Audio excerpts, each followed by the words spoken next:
whatever they're going to do with us." "Which is what?" demanded the chunky man. There was no answer. They would either be killed, or they would not. There was nothing to be done. Meanwhile, Lockley evaluated his three fellow captives as probably rather good men to have on one side, and bad ones to have against one. But there was no action which was practical now. A single guard outside, able to paralyze them by whatever means it was accomplished, made any idea of escape in daylight foolish. "What kind of critters are they?" demanded the chunky man. "Maybe we could figure out what they'll do if we know what kind of thing they are."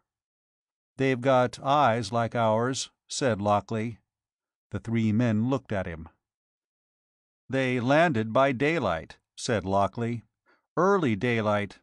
They could certainly have picked the time for their landing.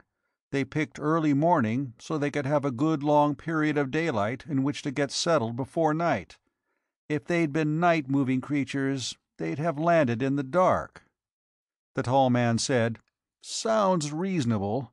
I didn't think of that." "They saw me at a distance," said Lockley, "and I didn't see them. They've got good eyes. They beat me up to the top of the mountain and hid to see what I'd do.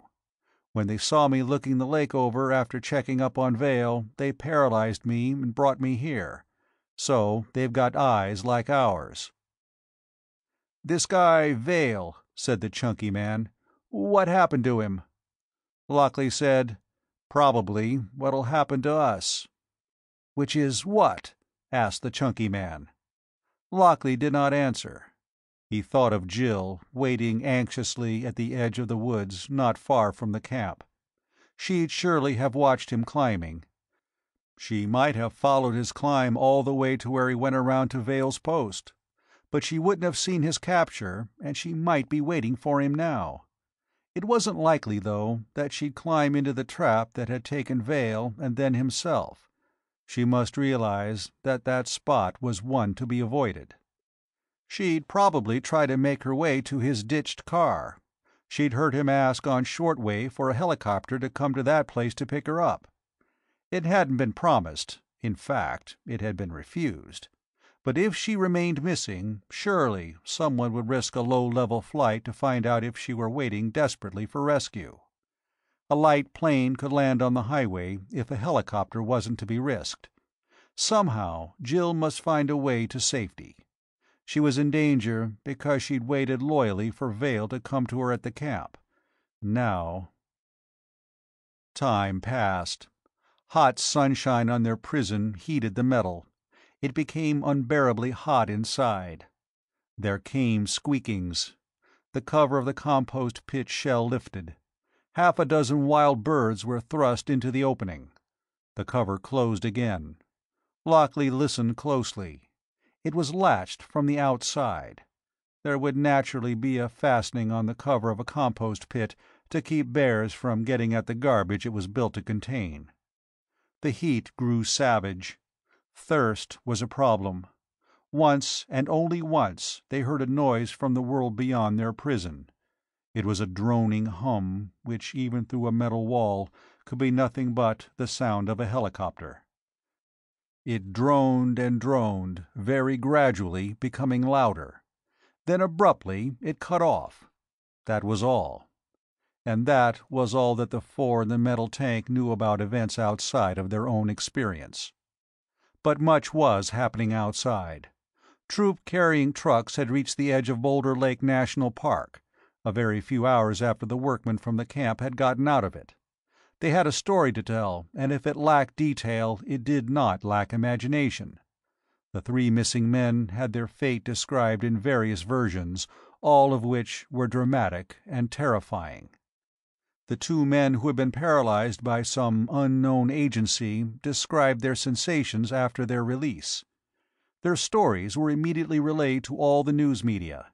It now appeared that dozens of men had seen the thing descend from the sky. They had not compared notes, however, and their descriptions varied from a black, pear-shaped globe, which had hovered for minutes before descending behind the mountains into the lake, to detailed word pictures of a silvery, torpedo-shaped vessel of space, with portholes and flaming rockets and an unknown flag displayed from a flagstaff. Of course, none of those accounts could be right. The velocity of the falling object, as reported from 2 radar installations, checked against a seismograph record of the time of the impact in the lake, and allowed no leeway of time for it to hover in mid-air to be admired. But there were enough detailed and first-hand accounts of alarming events to make a second statement by the Defense Department necessary. It was an overcorrection of the first soothing one. It was intended to be more soothing still. It said blandly that a bolide, a slow-moving, large meteoric object, had been observed by radar to be descending to Earth. It had been tracked throughout its descent. It had landed in Boulder Lake.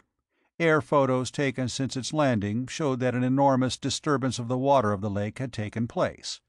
It had seemed wise to remove workmen from the neighborhood of the meteoric fall, and the whole occurrence had been made the occasion of a full-scale practice emergency response by air and other defense forces. Investigation of the possible bolide itself was underway. The writer of the bulletin was obviously sitting on Vale's report, and that of the workmen, so as to tell as little as possible, and that slanted to prevent alarm. The bulletin went on to say that there was no justification for the alarming reports now spreading through the country. This happening was not, repeat, was not, in any way associated with a Cold War of such long standing. It was simply a very large meteor arriving from space, and very fortunately falling in a national park area, and even more fortunately into a deep crater lake, so that there was no damage even to the forests of the park. The bulletin had no effect, of course. It was too late.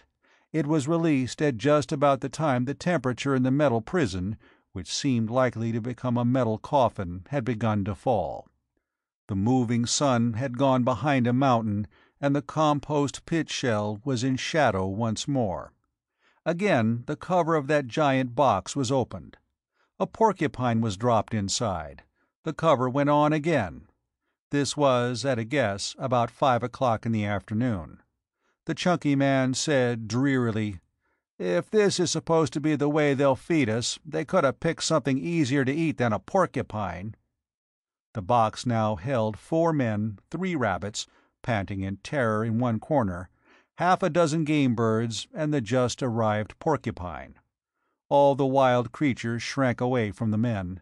At any sudden movement the birds tended to fly hysterically about in the dimness, dashing themselves against the metal wall. "I'd say," observed Lockley, "that his guess," he nodded at the tall man, "is the most likely one. Rabbits and birds and porcupines would be considered specimens of the local living creatures. We could be considered specimens, too. Maybe we are. Maybe we're simply being held caged until there's time for a scientific examination of us. Let's hope they don't happen to drop a bear down here to wait with us." The tall man said, "Or rattlers. I wonder what time it is. I'll feel better when dark comes. They're not so likely to find rattlers in the dark." Lockley said nothing. But if Boulder Lake had been chosen for a landing place on the basis of previously acquired information, it wasn't likely that either bears or rattlesnakes would be put in confinement with the men. The men would have been killed immediately, unless there was a practical use to be made of them. He began to make guesses. He could make a great many, but none of them added up exactly right. Only one seemed promising, and that assumed a lot of items Lockley couldn't be sure of. He did know, though, that he'd been lifted up before he was dropped into the round opening of this tank-like metal shell. The top of the box was well above ground. It was not sunk in place as it would eventually be. Evidently, it was not yet in its permanent position. The light inside was dim enough, but he could see the other men and the animals and the birds. He could make out the riveted plates which formed the box's sides and top. Inconspicuously, he worked his hand down through the sand bottom of the prison. 4 inches down, the